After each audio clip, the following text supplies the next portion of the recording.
தொல்காப்பியம். இந்த இனிய விழாவிற்கு வருகை தந்திருக்கும் அறிஞர் பெருமக்கள் அனைவருக்கும் என் முதற்கண் வணக்கத்தை தெரிவித்துக் கொள்கின்றேன். இரு நூல்கள் இரு பெரும் ஆளுமைகளால் இன்று வெளியிடப்பட்டுள்ளது. அவர்களுக்கு வாழ்த்தாக நான் சில வார்த்தைகள் சொல்லி விரும்புகிறேன். தமிழ்நாடு இலக்கிய பேரவை தாய் தமிழை போற்றவே தமிழ் பெரியோர் தோற்றுவித்த தெளிந்த சிந்தை புலவர் கொண்ட தமிழ் வளர்க்கும் பேரவையாம். இலக்கிய பயணத்தில் இலக்குகள் பல கடந்து தலைக்கணம் இல்லாத தலைவனை பெற்றது பொன்முடி என்பதோர் புலவரை பெற்றது. தியாகம் விளைந்த செம்புலம் நம் தலைவர் பிறந்த கண்ணம்பாளையம். பொன்முடியார் பிறந்த ஊர் பெருமை பொன் எழுத்தில் வடித்துள்ளார் கேளுங்கள்.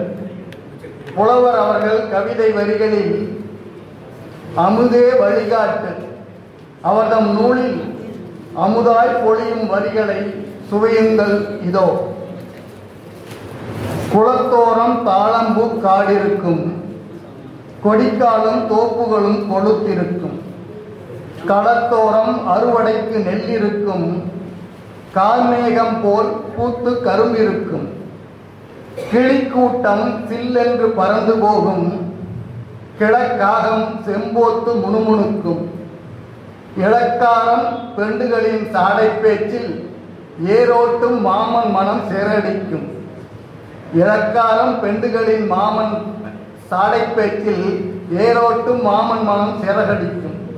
வாரியிலே எரு திரண்டு கவலையோட்டும், வால் கயிற்றை இழுத்து விட்டால் தும்பி சாயும்.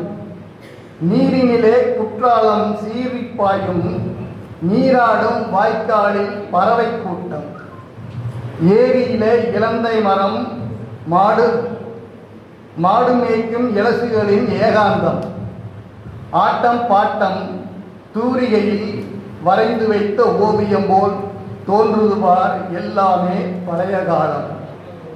தன் சோழி முடிந்துவிட்டால் போதும் என்ற தன்னலத்தால் வேகத்தால் மாறி போனோம். ஐயா அவர்களின் கவிதைகள் ஒவ்வொன்றும் அந்த கிராமத்து சாயலில் நாம் ஏற்கனவே அவர் எழுதிய புத்தகங்களை அமுதே வழிகாட்டு, தியாகம் விளைந்த செம்புலம் ஆகியவைகளில் நாம் கண்டிருக்கிறோம். இன்று மேலும் இரு புத்தகங்கள் வெளியிட்டிருக்கிறார்கள். இவ்வாறு தித்திக்கும் கவிதை வரிகளில் சொக்க வைத்தார் நமையெல்லாம் தக்கதொரு தருணத்தில் தந்துள்ளார் புது நூல்கள். மிக்கதொரு புலவர் பேராசிரியர் குழந்தைசாமி அவர் பக்கத்தில் துணையாய்கொண்டு படைத்திட்டார் இரு நூல்கள். சுவைத்திடுவோம், கிடைத்திடுமா இதுபோல் படையல். பொன்முடியார் காட்டு மொழி தன் வழியாய் ஏற்று இங்கு தமிழ் பணிக்கு தோள் கொடுக்கும் பேராசிரியர் பெருந்தகை குழந்தைசாமி ஐயா அவர்கள் நூலாசிரியராய் பல நூல்கள் 10ற்கு மேலாகும் படைத்திட்டார். அத்தனையும் முத்துக்கள். கூட்டுறவில் மேலாண்மை அவர் படிப்பு. தமிழில் நாட்டுகிறார் மேலாண்மை படைப்புலகில்.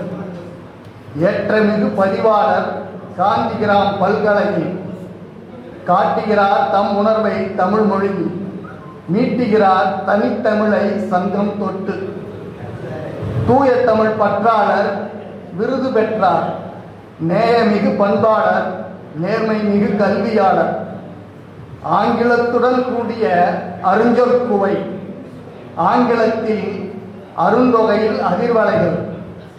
அவரின் மேழி பிடிக்கும் கையாலே சங்க பூங்காவில் கொய்த மலர்கள், மானிடப் பதித்த காலடி சுவடுகள். வாழ்வியல் கூறும் சொலவுகள் 100. தமிழ் நிலம் தரணிக்கு திலகம்.